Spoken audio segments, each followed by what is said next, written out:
DK CM ಆಗ್ಲಿ ಅಂತ ಹೇಳಿ ರಂಭಾಪುರಿ ಶ್ರೀಗಳ ಹೇಳಿಕೆ ವಿಚಾರಕ್ಕೆ ಸಂಬಂಧಪಟ್ಟಂತೆ ಅದು ಅವರ ವೈಯಕ್ತಿಕ ಅಭಿಪ್ರಾಯ. ಬಹಳ ಹಿಂದಿನಿಂದಲೂ ಬಹಳಷ್ಟು ಜನ ಅಭಿಪ್ರಾಯವನ್ನ ಹೇಳಿದ್ದಾರೆ.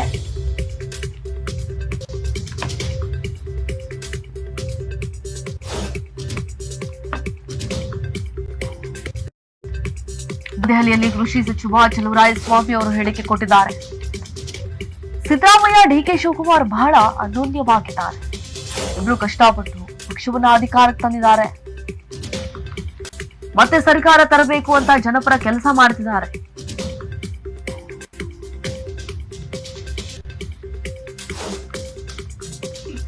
ಸ್ವಾಮೀಜಿಗಳು ನಮ್ಗೆ ಗುರುಗಳ ಸ್ಥಾನದಲ್ಲಿ ಇದ್ದಾರೆ, ಅವರ ಅಭಿಪ್ರಾಯ ಅಷ್ಟೇ. ಇದನ್ನ ಚರ್ಚಿಸುವ ಅಂದ್ರೆ ಇದ್ರ ಬಗ್ಗೆ ಹೆಚ್ಚು ಮಾತುಕತೆಯನ್ನ ನಡೆಸುವುದು ಅಗತ್ಯವಿಲ್ಲ ಅಂತ ಹೇಳಿದ್ದಾರೆ.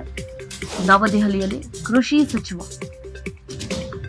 ಚಲುವರಾಯಸ್ವಾಮಿ ಅವರು ಹೇಳಿಕೆಯನ್ನು ಕೊಟ್ಟಿದ್ದಾರೆ. ಸಿಎಂ ಡಿಕೆ ಬಹಳ ಅನ್ಯೋನ್ಯವಾಗಿದ್ದಾರೆ.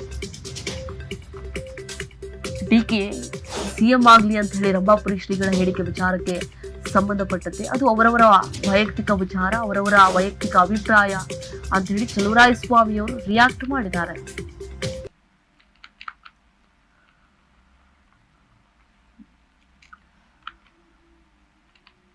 ಅವರು ವೈಯಕ್ತಿಕವಾದಂಥ ಬ್ಲೆಸ್ಸಿಂಗ್ ಮಾಡೋದಾಗಲಿ, ಅಭಿಪ್ರಾಯ ಪಡೋದಾಗಲಿ, ಅಥವಾ ಏನಾದ್ರೂ ಎಕ್ಸ್ಪ್ರೆಸ್ ಮಾಡೋದಾಗಲಿ, ಅದು ಎವರಿಬಡಿ ಪ್ರತಿಯೊಬ್ಬರಿಗೂ ಅವ್ರದ್ದೇ ಆದಂಥ ವೈಯಕ್ತಿಕವಾದಂಥ ರೈಟ್ಸ್ ಇರುತ್ತೆ, ಅದು ಹೇಳಿರ್ತಾರೆ. ನಮ್ಮ ಪಾರ್ಟಿನಲ್ಲಿ ಆ ಪ್ರಶ್ನೆನೇ ಇಲ್ಲ. ಈಗ ಡಿ ಕೆ ಅವರು, ಸಿದ್ದರಾಮಯ್ಯನವರೇ ಭಾಳ ಅನ್ಯೋನ್ಯವಾಗಿ ಭಾಳ ಕಷ್ಟಪಟ್ಟು ಖರ್ಗೆಯವರು ಮತ್ತು ನಮ್ಮ ಸುರ್ಜೇವಾಲಾ, ರಾಹುಲ್ ಗಾಂಧಿಯವರು, ವೇಣುಗೋಪಾಲು ಇವರಿಬ್ರು ಸೇರಿ ಇವತ್ತು 138 ಜನ ತರಿಸಿರೋದು. ನಾನು ಅವ್ರ ಜೊತೆಯಲ್ಲಿ 2 ವರ್ಷ ತುಂಬಿದೆ ಕ್ಯಾಬಿನೆಟಲ್ಲಿ.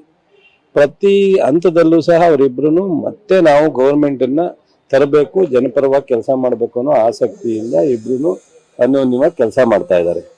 ಆಲ್ಮೋಸ್ಟ್ ಅದು ಏನೇ ತೀರ್ಮಾನ ಆದ್ರೂ ನಮ್ಮ ಹೈಕಮಾಂಡ್ ಜೊತೆ ಕೂತ್ಕೊಂಡು ಇಬ್ರು ತೀರ್ಮಾನ ಮಾಡ್ಕೊಳ್ಳೋತ ಅವ್ರಿಗೆ ಒಂದು ರಿಲೇಶನ್ಶಿಪ್ ಇಟ್ಕೊಂಡಿದ್ದಾರೆ. ಈಗ ಹಿಂದಿನಿಂದನೂ ನಾವು ನೋಡ್ತಾ ಇದೀವಿ. ಸ್ವಾಮೀಜಿಯವರಿಗೆ ನೀವು ಯಾಕೆ ಹೇಳಿದ್ರಿ ಅಂತ ನಾವು ಕೇಳಕ್ಕಾಗತ್ತಾ, ಅಥವಾ ಡಿ ಕೆ ಅವರು ಹೇಳ್ಬೇಡ ಅಂತ ಹೇಳಕ್ಕಾಗತ್ತಾ? ಸಿದ್ದರಾಮಯ್ಯನವರು ಯಾಕೆ ಅಂತ ಹಿಂದೆ ಯಾರೋ ಒಂದ್ಸಲ ಹೇಳಿದಾಗ ಸಿದ್ದರಾಮಯ್ಯನವರು ಹೇಳಿದ್ರಲ್ಲ, ಅವ್ರ ಇಚ್ಛೆ ಅದು, ಅವ್ರ ಅಭಿಪ್ರಾಯ ಅಂತ. ಹೀಗೆ ಸ್ವಾಮೀಜಿಯವರಿಗೆ ಭಾವನಾತ್ಮಕವಾದಂತ ಒಂದು ಗೌರವ ನಮ್ಮ ಭಾರತ ದೇಶದಲ್ಲಿ, ನಮ್ಮ ರಾಜ್ಯದಲ್ಲಿ ಇದೆ. ಅದ್ರ ಬಗ್ಗೆ ಚರ್ಚೆಗೆ ಹೋಗುವಂತ ಅದು ಬೇಡ. ಸ್ವಾಮೀಜಿಯವರು ನಮ್ಮೆಲ್ರಿಗೂ ಒಂದು ಗುರುಗಳ ಸ್ಥಾನದಲ್ಲಿದ್ದಾರೆ. ಅವರವರ ಅಭಿಪ್ರಾಯ ಅವ್ರು ಹೇಳಿರ್ತಾರೆ, ಅದನ್ನ ನಾವು ಹೆಚ್ಚು ಚರ್ಚೆ ಮಾಡೋದು.